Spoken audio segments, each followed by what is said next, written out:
কেউ হারিয়েছেন 2 হাত, কেউ বা 1 পা। তবুও ম্যারাথনে যোগ দেওয়ার দৃঢ় মনোবল তাদেরকে পিছিয়ে রাখতে পারেনি। প্রাচে ভর করে কিংবা অন্যের সহায়তায় হুইলচেয়ারে বসে ম্যারাথনে ছুটে চলেছেন ইসরায়েলের আগ্রাসনের শিকার আহত ফিলিস্তিনিরা।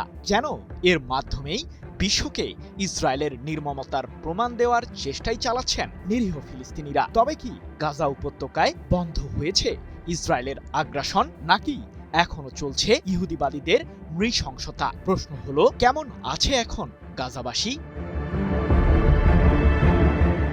বিশ্বের ইতিহাসে এক নির্মম বাস্তবতার মুখে রয়েছে গাজাবাসী, যার নেপথ্যে জড়িত রয়েছেন আগ্রাসী ইসরায়েলের প্রধানমন্ত্রী বেনিয়ামিন নেতানিয়াহু।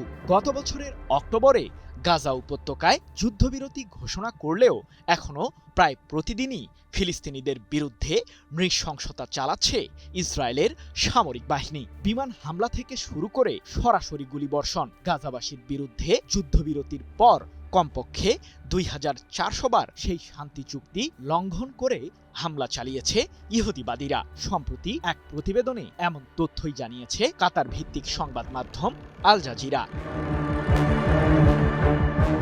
কিন্তু যুদ্ধবিরতি কেন বারবার লঙ্ঘন করছে ইসরায়েল?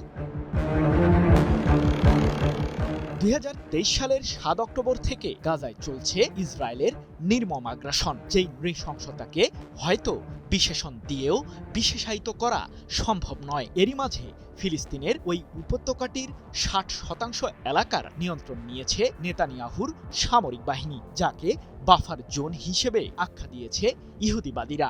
অথচ গত বছরের 10 অক্টোবর যুদ্ধবিরতির আগে মার্কিন প্রেসিডেন্ট ডোনাল্ড ট্রাম্প ঘোষণা করেছিলেন যে গাজায় আধুনিক শহর গড়ে তুলবেন তিনি। ইসরায়েল আর গাজায় হামলা চালাবে না। তবে বাস্তবতা হলো, ইসরায়েলের হামলায় এখন পর্যন্ত কমপক্ষে 72,760 জন ফিলিস্তিনি নিহত হয়েছেন, যার মাঝে তথাকথিত যুদ্ধবিরতি শুরু হওয়ার পর ইহুদিবাদীদের নৃশংসতায় নিহত হয়েছেন অন্তত 871 জন ফিলিস্তিনি।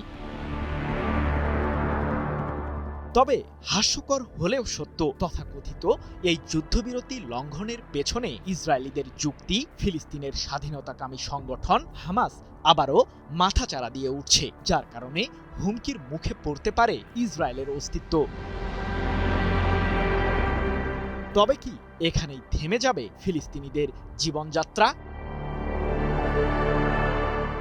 ইসরায়েলের নির্মম আগ্রাসন চললেও জীবন যুদ্ধে যেন পিছিয়ে থাকতে চায় না ফিলিস্তিনিরা। ইহুদিবাদীদের আগ্নেয়াস্ত্রের মুখেই 2 বছরেরও বেশি সময় পর আবারও ম্যারাথন প্রতিযোগিতার আয়োজন করেছে ফিলিস্তিনিরা। প্যালেস্টাইন আন্তর্জাতিক ম্যারাথনের 10ম সংস্করণে অংশ নিয়েছেন প্রায় 1900 জন প্রতিযোগী। তবে এটি কোনো স্বাভাবিক ম্যারাথন নয়।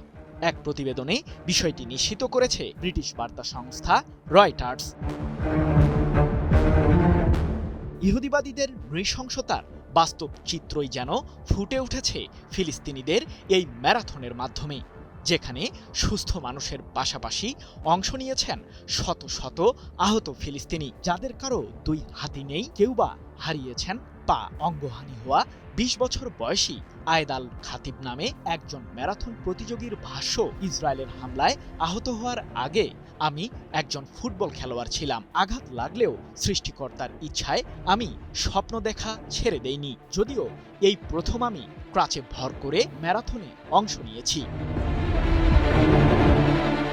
তবে শত্রুপক্ষের নির্মম আগ্রাসন আর অঙ্গহানির পরও যে জীবন যুদ্ধে এগিয়ে যাওয়া সম্ভব, তা ফিলিস্তিনিদের দিকে তাকালেই বোঝা যায়।